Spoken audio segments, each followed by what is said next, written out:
Day 2 of pretty much zero podcast work.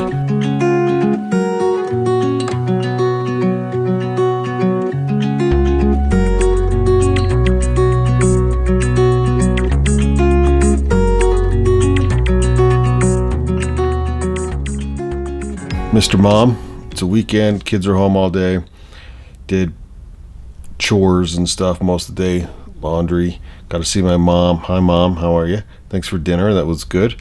Did that. Took the kid to the park. Some more rock concert stuff today by the kids. Rock show stuff. So I didn't have enough time to.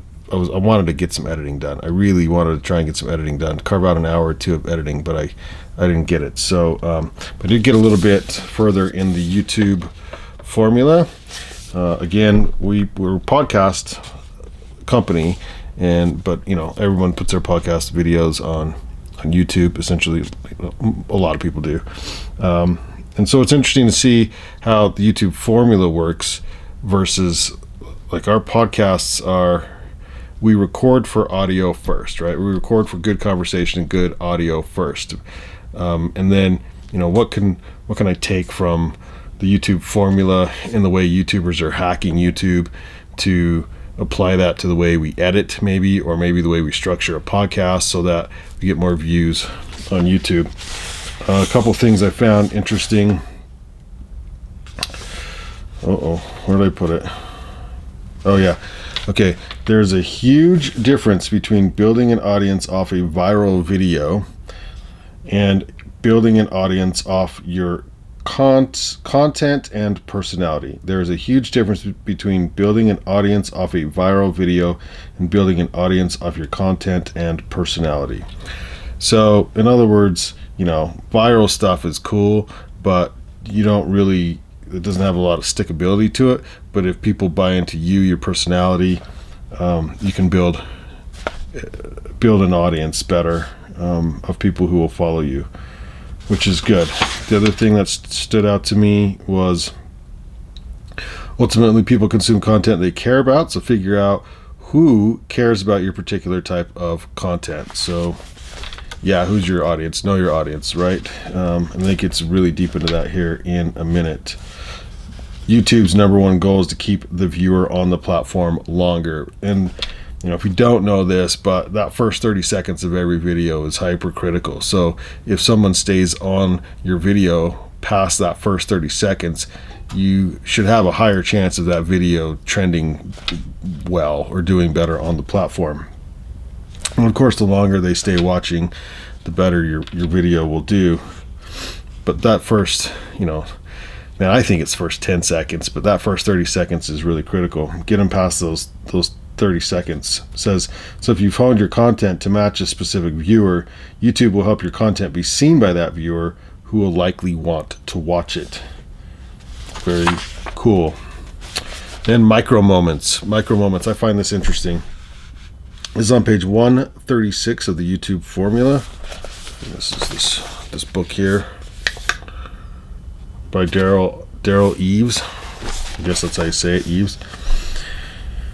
You need to know even more about your viewers' minute-by-minute daily behaviors. These are what Google calls micro moments. Google put together an excellent guide on how people interact with online content and how it affects their real life. The gist is that people always have their mobile device near them, and they check it 150 times a day. I'm like, I don't know, man. I might check it more than that. 150 times? That's so many times. Oh my gosh. The majority of time spent on it is made up in moments. These moments are defined by intent. They want to know something, go somewhere, do something, or buy something. A brand needs to be there to answer any of these queries quickly because the opportunity to put the content in front of them in a useful way will only last a moment. So a breakdown of those micro moments. Again, I want to know moment. You hop online, you do a search for a random fact. The I want to go moment, probably the most common one. Here's something like, I want to find Italian food or Italian restaurants near me. The I want to do moment. You need to change the air filter in your vehicle, so you search how to do that on YouTube. and then the I want to buy moment. Your toaster fried itself this morning and you need to order a new one today and you're ready to buy. Now, you know what it didn't talk about is like, I'm just bored doom scrolling moment. Like, you know, or the I'm interested. It says the I want to learn moment, but buy, do, go, no, or I want to know. Versus a random fact, you know, people that just like people who listen to podcasts, a lot of times they're trying to better their life. They're trying to go deep on a subject, health, psychology. Maybe they just want to be entertained through some funny stories or something. And so I don't know if you jump on your phone.